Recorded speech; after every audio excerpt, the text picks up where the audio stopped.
meu nome é Julia e nesse vídeo a gente vai conversar sobre o livro Estou Feliz que a Minha Mãe Morreu, da Jennette McCurdy. Esse livro é uma autobiografia da Jennette, ela é muito conhecida pelas séries iCarly, né, que ela fazia a Sam, e depois ela fez também a série Sam e Cat, ambas da Nickelodeon. E eu adorava iCarly quando eu era mais nova, assistia muito, gostava muito da Sam, inclusive, mas esse livro aqui ela vai contar sobre como que ela foi forçada a entrar nessa vida de ser uma atriz infantil e todas as coisas horríveis que aconteceram com ela nessa área do show business. E eu já acho legal começar falando sobre a polêmica do título desse livro, né? Então, assim, antes de ler esse livro, eu já tinha visto muitas pessoas falando sobre o título dele, né? Poxa, tô feliz que a minha mãe morreu? Como assim?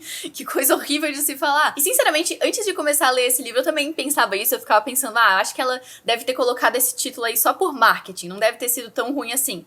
Mas, cara, se tu lê esse livro, eu juro pra ti que tu não vai chegar nem na metade dele, que tu já vai estar agoniado também, esperando a hora que essa mulher vai morrer. Porque não é pouca coisa que ela faz, é uma lista gigantesca de coisas e são coisas muito ruins. A mãe da Jennette basicamente manipulou ela a vida dela inteira. Ela abusava fisicamente da filha, ela manipulava a filha emocionalmente, torturava ela psicologicamente e ao longo da vida dela inteira ela fez isso, desde assim quando ela tinha 6 anos de idade, que ela incentivou, né, manipulou uma menina de 6 anos a começar a carreira de atriz infantil e até a hora que ela morreu, ela continuou nessas manipulações e nesses abusos e nessa coisa toda. E o maior problema disso tudo é que fazendo todas essas coisas que ela fazia, ela sempre justificava com mas é que é pro teu bem, né? Mas olha só, fiz tudo isso, mas tu ficou famosa, tu conquistou o teu sonho de ser uma atriz infantil, tu conseguiu muito dinheiro, agora tá tudo dando certo na tua vida.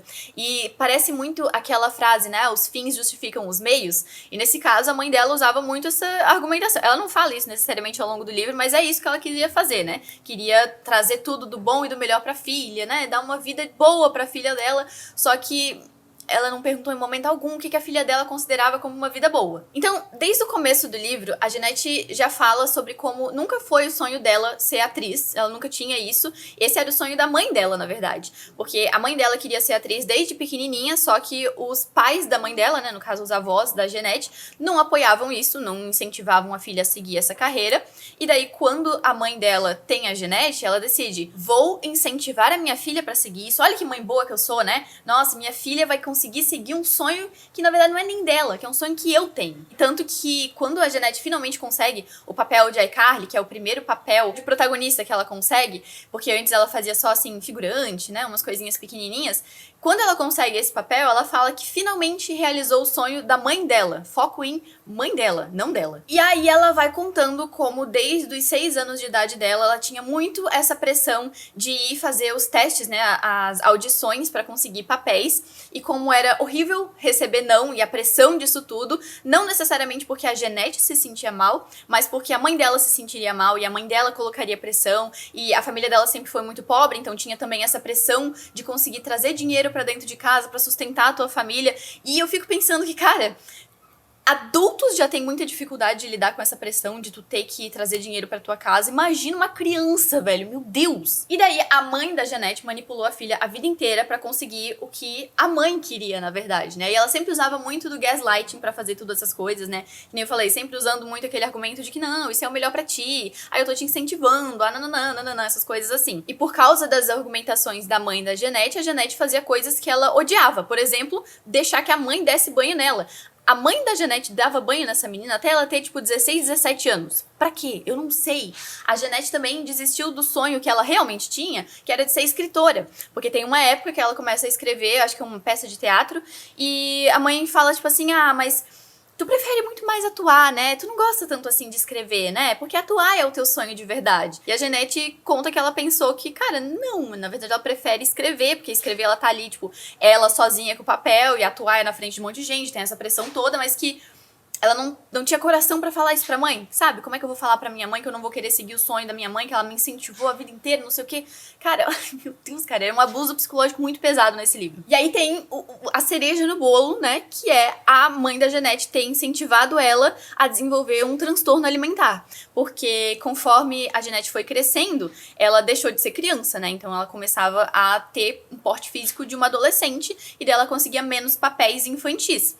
Só que daí pra conseguir continuar tendo papéis de crianças que aparentavam ter menos idade do que ela tinha, a mãe dela incentivou ela a contar calorias, a comer menos de 1.000 calorias por dia pra ficar pequena e pra aparentar ser uma criança muito mais jovem. E com todas essas coisinhas que a mãe dela ia fazendo, a Jeanette foi aprendendo a sempre fazer de tudo pra conseguir agradar a mãe dela, pra deixar a mãe dela feliz, porque também se ela fizesse alguma coisa que não deixava a mãe dela feliz, ela dava uma surtada, né? Aprendendo a agradar a mãe dela, ela foi aprendendo também a agradar todas as outras pessoas na vida dela, incluindo namorados que eram abusivos e manipulativos, incluindo o criador da série de iCarly, que também tem 1 trilhão de polêmicas a respeito desse cara. E esse livro é tão impactante que eu tinha reações físicas lendo ele. Tipo, eu perdi as contas de quantas vezes o meu queixo caía enquanto eu tava lendo uma parte, sabe? Tipo assim, eu deslocava do meu crânio e ia lá pro subsolo, porque eu ficava chocada, passada com as coisas que estavam acontecendo. Ou, tipo, tinha reação, sabe, quando dá aquele nojo do que tu tá lendo. E até,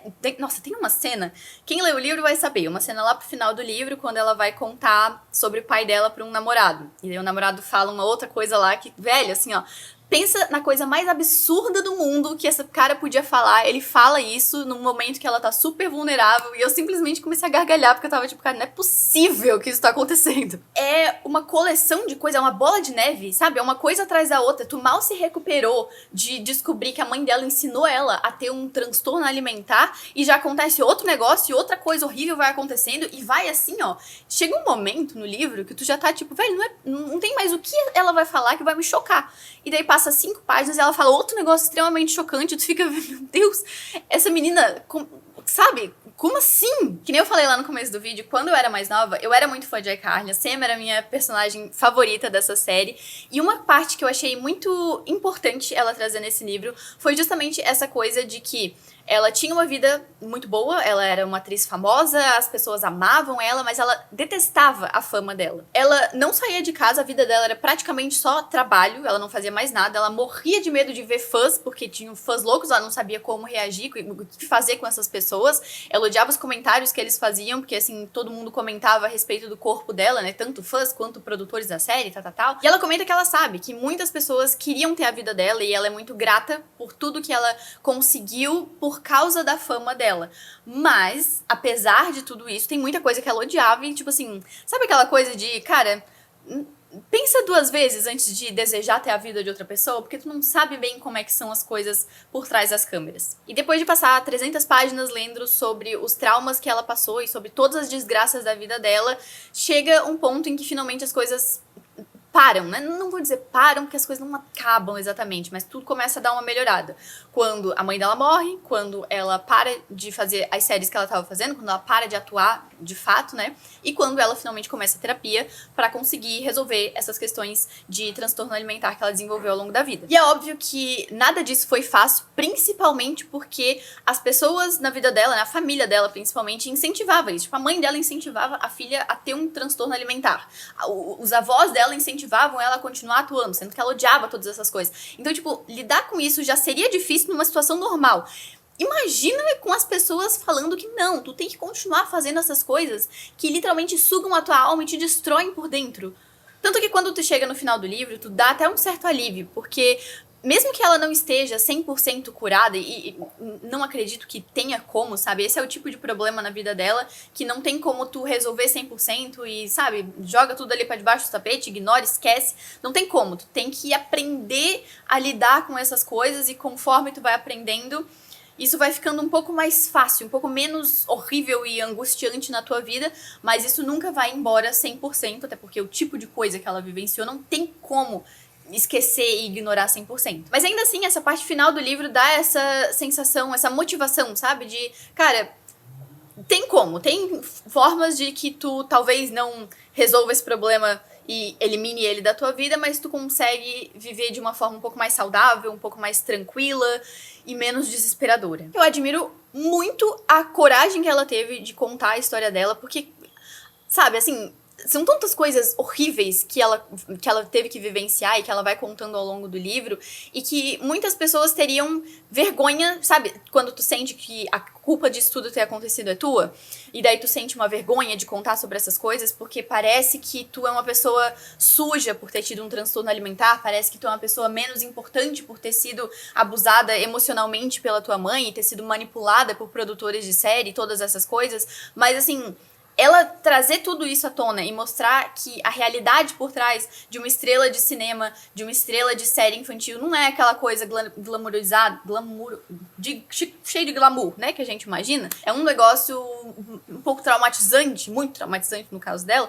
Eu acho que a coragem para ela trazer tudo isso à tona é muito importante, inclusive para falar sobre esses assuntos que é muito tabu da questão da relação mãe e filha, sabe? Isso também é outra coisa que é muito glorificada, que a gente tem, tipo assim, ah, não, mas é tua mãe, tu tem que sempre ouvir tua mãe, ela tá sempre certa e tudo que ela falar, né, é bem, faz o bem pra ti, ela quer o teu melhor e não sei o quê, só que às vezes não, né? Tem muita mãe louca no mundo, tem muita mãe que tem umas ideias muito piradas e que começa a cagar com a vida dos filhos, no caso dela foi assim. E se tu já leu esse livro, me conta aqui embaixo o que tu achou dele, principalmente se tu era fã de iCarly, porque eu acho que essa história pega muito mais no pessoal pra quem conhece mais ou menos ali o que ela vivenciou pelo outro lado. Porque, como fã de iCarly, eu não tinha a menor ideia de nada disso que estava acontecendo, né? Até porque eu também nem ia atrás pesquisar. E é um baque gigante tu ter esse choque de realidade e ver que, cara, uma coisa que eu apoiava no passado e que eu achava muito divertida quando eu era criança, na verdade não tinha nada de divertida. Essa pessoa tava sofrendo muito enquanto ela tava fazendo algo que me entretinha, sabe? Dá um negócio ruim no estômago pensar nisso. E se tu tem interesse em aprender mais sobre esse tipo de histórias de mulheres que passaram por coisas horríveis, mas que elas contam isso pra, tipo, trazer à tona toda a realidade dessas coisas, eu vou deixar aqui do lado outros 2 vídeos onde eu falo sobre livros de autobiografias de mulheres assim. Se tu gostou desse vídeo, deixa um like nele, e se tu for novo por aqui, se inscreve aqui no canal. Eu faço vídeos toda semana falando sobre livros, leitores e literatura, e eu vejo vocês no próximo.